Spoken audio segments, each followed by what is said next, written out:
किदवानी market के सामने होरा ब्रदर का पावर पॉइंट इलेक्ट्रॉनिक, जहां आपको मिलेगा AC, fridge, cooler, deep freezer, inverter, battery सहित अन्य इलेक्ट्रॉनिक प्रोडक्ट और मोबाइल की पूरी रेंज। दिए गए नंबर पर संपर्क करें अथवा एक बार जरूर विजिट करें। नमस्कार, इस समय मध्य प्रदेश के खंडवा के महादेवी नगर में है, जहां पर खंडवा की हमारी बहन रूपल जायसवाल ने, उनके पिताजी साथ बैठे हुए हैं इंजीनियर धनंजय जायसवाल जो सिविल इंजीनियर हैं, और माताजी लता जायसवाल बैठी हैं जो हाउस वाइफ हैं।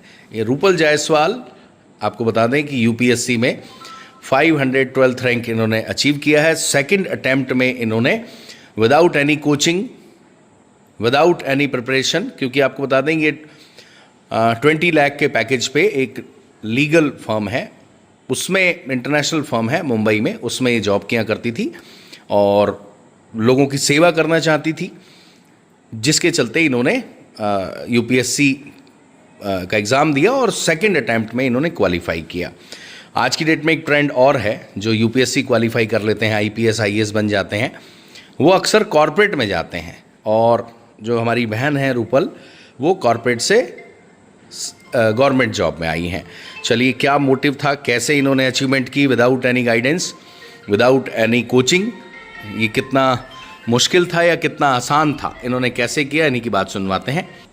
जी रूपल जी, कितना जॉब के साथ साथ, क्योंकि जॉब के साथ साथ ऑब्वियस है कोई 20 लाख का पैकेज दे रहा है तो वो आपसे बहुत ज़्यादा टाइम मांगता है, आपको डेडिकेटेड होना पड़ता है, और कॉरपोरेट में तो वैसे ही बहुत ज़्यादा टाइम इन्वेस्ट करना पड़ता है। तो कितना चैलेंजिंग था और कैसे आपने अचीव किया, और आप इसका श्रेय किसको देते हैं? सबसे पहली बात तो मैंने जॉब के साथ कभी भी प्रिपरेशन नहीं करी, जॉब छोड़ने के बाद प्रिपरेशन स्टार्ट की थी। Okay. तो मेरे लिए जॉब और प्रिपरेशन को साथ में हैंडल करने का सवाल था ही नहीं। मतलब मैंने एक चीज़ को प्रायोरिटी बनाना हमेशा मेरा वो रहा है मोटिव। तो जब मैं जॉब कर रही थी, पूरा टाइम जॉब को देती थी and it was very hectic, क्योंकि बहुत काम होता था एंड बट मोटिवेशन मेरा छोड़ने का ये नहीं था कि मुझे बहुत काम करना पड़ता था। बस ये था कि वहाँ पर सारे क्लाइंट्स बड़ी बड़ी कंपनीज होती थी एंड बहुत कम अपॉर्चुनिटी मिलती थी किसी ऑर्डिनरी इंडिविजुअल के लिए कुछ करने के लिए। तो इसलिए मेजरली रीज़न तो यही था कि थोड़ा पब्लिक सर्विस के टुवर्ड्स इंक्लिनेशन मेरा हमेशा से था, इसलिए मैंने जॉब क्विट किया। उसके बाद जब मैंने प्रिपरेशन स्टार्ट करी तो भी चैलेंज तो मेजरली यही था कि पढ़ाई वापस से रिज्यूम करना थोड़ा सा डिफिकल्ट था आफ्टर द जॉब। पर ठीक है, वो हार्डवर्क करते करते सब ओवरकम हो गया, तो कोई प्रॉब्लम नहीं हुआ। कैसे किया, यानी गाइडेंस किसकी मिली? यूट्यूब की, मॉक टेस्ट की बताया जा रहा है, मॉक टेस्ट, और आपने घर पे ही तैयारी की, तो कैसे किया? क्योंकि बहुत सारे यूथ ये सपने देखते हैं, वो तैयारी कर रहे हैं और कई बार वो नर्वस भी हो जाते हैं तैयारी कर करके, उनको जब सक्सेस नहीं मिलता। तो ऐसे बच्चों के लिए क्या कहना चाहेंगे? और आपने तैयारी विदाउट एनी कोचिंग, बहुत सारे लोग फाइनेंशियल स्ट्रगल कर रहे होते हैं, उनके पास इतने पैसे नहीं रहते, तो वो कोचिंग नहीं ले पाते। ऐसे लोग किस तरीके से प्रिपरेशन करें जिससे जो आपने किया वो उनको भी मिल पाए? ये तो बिल्कुल भी गलत है सोचना कि कोचिंग ज्वाइन करना कंपलसरी है इस एग्ज़ाम को देने के लिए। और मैंने जब पढ़ाई स्टार्ट की थी तो मैं बहुत कंफ्यूज थी कि क्या मुझे दिल्ली जाना चाहिए, क्या मुझे कोई कोचिंग करनी चाहिए। बट फिर और इंडिविजुअल्स हैं जिनको मैं जानती हूँ जिन्होंने ऑलरेडी एग्ज़ाम दिया है, मेजरली सजेशन था कि ज्वाइन करो कोचिंग, लेकिन कुछ लोगों ने बोला कि बिल्कुल ज़रूरत नहीं है। तो मैंने उन लोगों के साथ गई जिन लोगों ने बोला बिल्कुल ज़रूरत नहीं है, क्योंकि मुझे घर पे रहकर पढ़ाई करनी थी। तो फिर मैंने जब स्टार्ट किया तो यूट्यूब से बहुत हेल्प मिला था, क्योंकि बहुत सारे ऐसे मेंटर्स, मोटिवेटर्स यूट्यूब पे वीडियोस अपलोड करते हैं प्रिपरेशन स्ट्रैटेजी पे, तो वो सारे मैंने कई वीडियोस देखे। उसके बाद जिन लोगों ने ऑलरेडी सर्विस में हैं, एक दो लोग जो कॉन्टैक्ट्स के थ्रू जिनसे मेरी बात हो पाई, उनसे बात करके उनसे गाइडेंस लिया।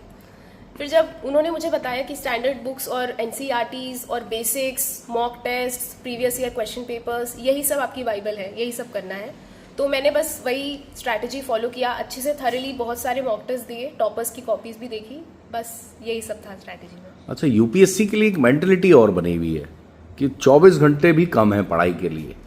आपने कितने घंटे दिए? ऐसा बिल्कुल भी नहीं है कि 24 घंटे कम है। मैं तो मेजरली अपना मैक्सिमम जो मैंने एक दिन में दिया है वो 10 घंटे है, और मिनिमम मैं कोशिश करती थी 7 से 8 घंटे रोज।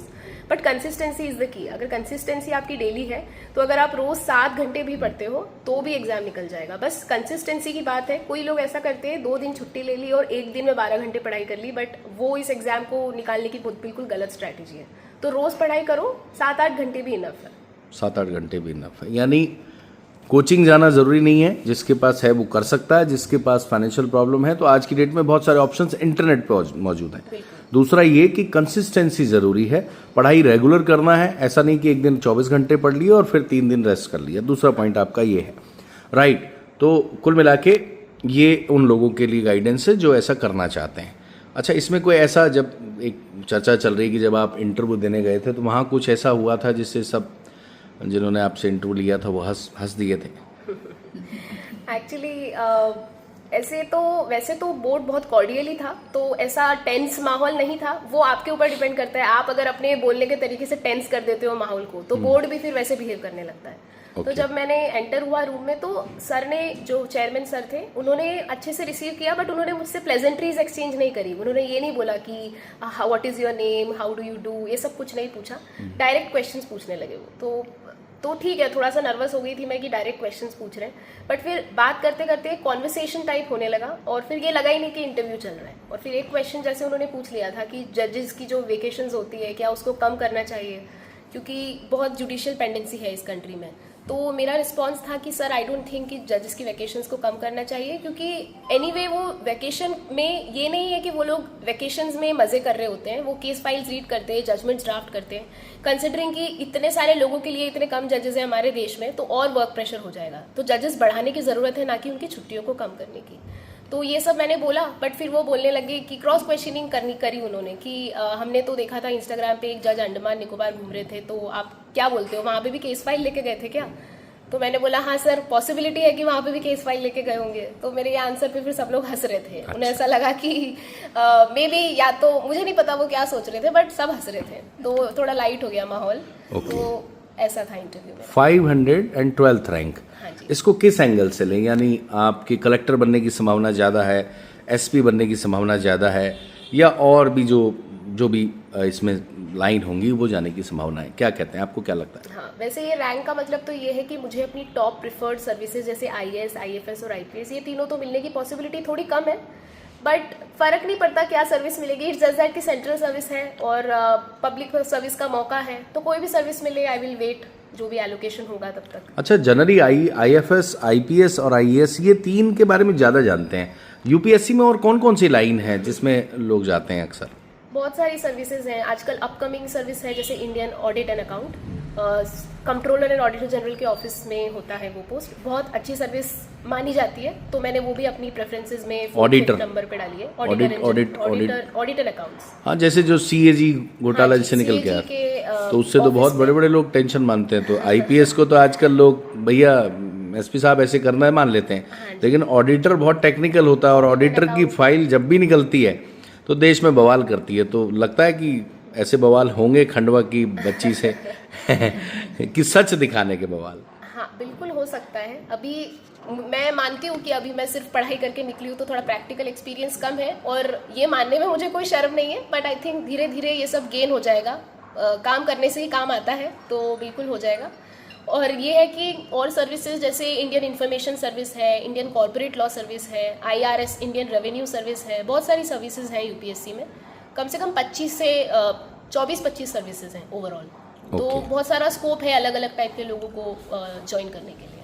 तो आईएएस, आईएफएस और आईपीएस के लिए नेक्स्ट आप बता रहे थे एग्ज़ाम देने का प्लान है, तो क्या इसी में सेटिस्फाइड होंगे या नेक्स्ट लेवल पे जाने की इच्छा है या कुछ करने वाले हैं? कोशिश तो मैं करूंगी कि रैंक इंप्रूव हो, इसलिए एक बार अटेम्प्ट तो मुझे देना ही है। और वैसे भी अभी एक ही महीना बचा है नेक्स्ट प्रीलिम्स को, मई 25 को है नेक्स्ट प्रीलिम्स। अच्छा, ऑलरेडी आपका वो एग्ज़ाम है? नेक्स्ट है ऑलरेडी वो एग्जाम। मतलब मैं प्रेपरेशन कर रही थी क्योंकि मुझे पता नहीं था रिजल्ट क्या आएगा, तो क्योंकि रिजल्ट बहुत अनसर्टेन होता है इस एग्जाम हाँ, का। तो प्रेपरेशन जारी थी, अभी रिजल्ट आ गया है तो खुशी भी बहुत है। बस ये है कि हाँ, अभी और हो सकता है तो इम्प्रूव करूंगी। ओके, तो ये हैं रूपल। अब जो है कलेक्टर एसपी बनते तो हम ये ज़रूर कहते कि मध्य प्रदेश में आए, और मैं इनसे सवाल ज़रूर करता अगर ये कलेक्टर वाले प्रोफाइल पे होते या एसपी वाले पे होते, कि अगर आप खंडवा कलेक्टर बन के आते या एसपी बन के आते तो सबसे पहले ऐसा काम क्या करते। चलिए हम एज्यूम करते हैं, हम आपको ऑल द बेस्ट कहते हैं कि नेक्स्ट अटैम्प्ट में आप आईएफएस, आईएएस और आईपीएस वाला आपका रैंक हो और उसमें आपकी जो भी इच्छा हो वो आप करें। लेकिन एक जैसे आपका इंटरव्यू हुआ था, मैं आपसे ये सवाल करता हूँ कि अगर आप खंडवा कलेक्टर बन के आएंगे तो आप सबसे पहला काम खंडवा में क्या करना चाहेंगे? सबसे पहला काम तो जो स्वच्छता का मिशन ऑलरेडी हर जगह चल रहा है वो खंडवा में भी है जारी, बट उसको और अच्छे से इम्प्लीमेंट कर सकते हैं। जैसे कभी कभी कचरा गाड़ी थोड़े थोड़े टाइम के डिले से आ जाती है, तो कोशिश करेंगे कि और ज़्यादा डिप्लॉय करें। और मैंने देखा है अपनी कॉलोनी में लोग कचरा इकट्ठा करके जला देते हैं उसको, तो लोगों में अवेयरनेस थोड़ी कम है इस बारे में कि कितना पोल्यूशन होता है उससे। तो ये सब चीज़ों के लिए कैंपेन्स रन कर सकते हैं। अच्छा, तो अभी पानी की अपने यहाँ प्रॉब्लम शायद नहीं है? अभी प्रॉब्लम होती है, कभी कभी पानी नहीं आता है, बट कंसिडरिंग कि ऑलरेडी वर्ल्ड में पानी की अब शॉर्टेज होती जा रही है, उसके कंपैरिजन में देखें तो Khandwa is doing much better, तो अभी उतना इशू नहीं है। ओके, अच्छा, अब ये तो हो गए कलेक्टर बन के आने वाली बात। अब एसपी बन के आते तो फिर क्या करते हैं सबसे पहले? सबसे पहले तो मेरे हिसाब से वैसे तो खंडवा पीसफुल है, बट यहाँ पे कभी कभी कम्युनल राइट्स वगैरह होते थे पहले, और मुझे याद है मैं छोटी थी तो कर्फ्यू भी बहुत बार लग जाता था।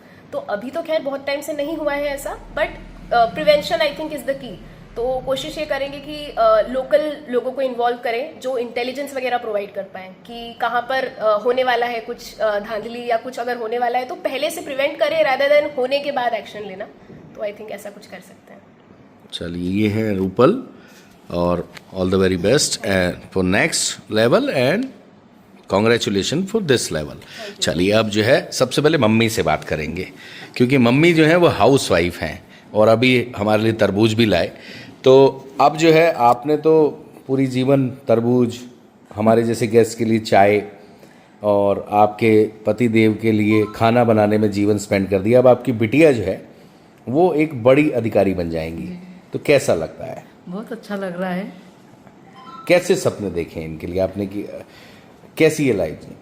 मतलब ये कि बच्चे के लिए तो हर माँ बाप सपना देखता है कि भाई वो अच्छी ऊंचाइयों पे जाए, क्या बढ़िया सा जीवन जिए क्या। तो अब जो है ये अधिकारी बन जाएंगी, तो एक बड़ी आपको खुशी आपके चेहरे पे साफ दिख रही है कि आपको कितना अच्छा लग रहा है, कितनी खुश है अच्छा आप। लगेगा ही ना भाई साहब के। तो ये है। अच्छा, ऐसा कभी नहीं सोचा कि बेटी जो है, आप सिविल इंजीनियर हैं, आप उस लाइन को बहुत अच्छे से जानते हैं, पिता को काम करते देखते हुए बच्चों में बहुत सारी चीज़ें आ जाती हैं कि ये इंटरनेशनल लेवल की सिविल इंजीनियर बने, ऐसी कभी फीलिंग आई या आपने कभी बताया या आपने ये छोड़ दिया कि इसकी जो इच्छा होगी वही बने? हाँ, नहीं, मैंने इस बारे में थिंक किया था कि मैं इसे मतलब इंजीनियरिंग लाइन में ही भेजूँ, लेकिन उसका इंटरेस्ट नहीं लगा, तो मैंने उसे प्रेशराइज नहीं किया कभी। प्रेशर। तो कुल मिला के इस तरह की। हाँ, तो अब आप वो जो मोटो मतलब लेके चल रही है, मैंने उस पर क्या, ठीक है आप उस पर कंसंट्रेट करो। अच्छा, जब कल पता लगा आपको तो फिर पहला रिएक्शन क्या था? परिवार में बेहद खुशी का माहौल था। बहुत क्या? खुशी का। सभी लोग मिलने जुलने, रिलेटिव्स, दोस्त लोग, सभी लोगों ने कांग्रेचुलेट किया, काफ़ी खुश हुए सभी लोग। अच्छा, अब तो ये अधिकारी बन गए, अक्सर अधिकारी निर्णय लेते हैं, आपकी लाइफ में बहुत सारे अधिकारियों से सामना आपका हुआ होगा। तो आप जो है इनके कैसा अधिकारी बनने की कामना करते हैं? कैसा इनको सजेस्ट करेंगे, बेटा ऐसा अधिकारी बनना जिससे जो है जैसे आप जब जाते हैं तो कई बार अधिकारी का बिहेवियर ठीक नहीं रहता, उसका एटीट्यूड ठीक नहीं रहता, और बहुत सारी ऐसी चीज़ें होती हैं जिससे अधिकारियों पर गुस्सा आता है। नहीं, एक डिसिप्लिन मेंटेन होना चाहिए क्या, साथ ही मतलब ये है कि पब्लिक के लिए, देश के लिए एक ऑनेस्टी से वर्क किया जाए, ये प्रायोरिटी मैं मान के चलता हूँ। देश के लिए वर्क किया जाए, पब्लिक के लिए वर्क किया जाए, और मोटिव, इंटेंशन, लास्ट इंटेंशन अपने देश की जनता की, अपनी माटी की सेवा करने का भाव हो, ऐसा अधिकारी अपनी बिटिया को ये देखना चाहते हैं। चलिए, खंडवा का नाम रोशन करने वाला जायसवाल परिवार, जिनका हमने आपको इंटरव्यू दिखाया, बिटिया का भी इंटरव्यू दिखाया, माताजी का भी दिखाया, पिताजी का भी दिखाया, और खंडवा के युवाओं को, युवतियों को जो इस सब्जेक्ट में इंटरेस्ट रखते हैं, अधिकारी बनना चाहते हैं, उनको रूपल से सीखना चाहिए कि इनके यहाँ वैसे भगवान की दया है, फाइनेंशियल कोई प्रॉब्लम नहीं है, बट इन्होंने जो इनका जुनून था उन्होंने घर पे ही उसकी तैयारी कराई, यूट्यूब का इन्होंने सपोर्ट लिया। ऐसे बहुत सारे आज की डेट में इंटरनेट पे चीज़ें उपलब्ध हैं, बहुत फ्री में आपके पास डॉक्यूमेंट उपलब्ध हैं, बुक्स उपलब्ध हैं, गाइडेंस उपलब्ध है, उसका उपयोग करके डेडिकेटली, विज़न के साथ, सिंसियरली और कंसिस्टेंसी के साथ अगर आप प्रिपरेशन करेंगे तो आप भी रूपल जैसे अचीवमेंट हासिल कर सकते हैं। किदवानी मार्केट के सामने होरा ब्रदर का पावर पॉइंट इलेक्ट्रॉनिक, जहां आपको मिलेगा AC, fridge, cooler, deep freezer, inverter, battery सहित अन्य इलेक्ट्रॉनिक प्रोडक्ट और मोबाइल की पूरी रेंज। दिए गए नंबर पर संपर्क करें अथवा एक बार जरूर विजिट करें।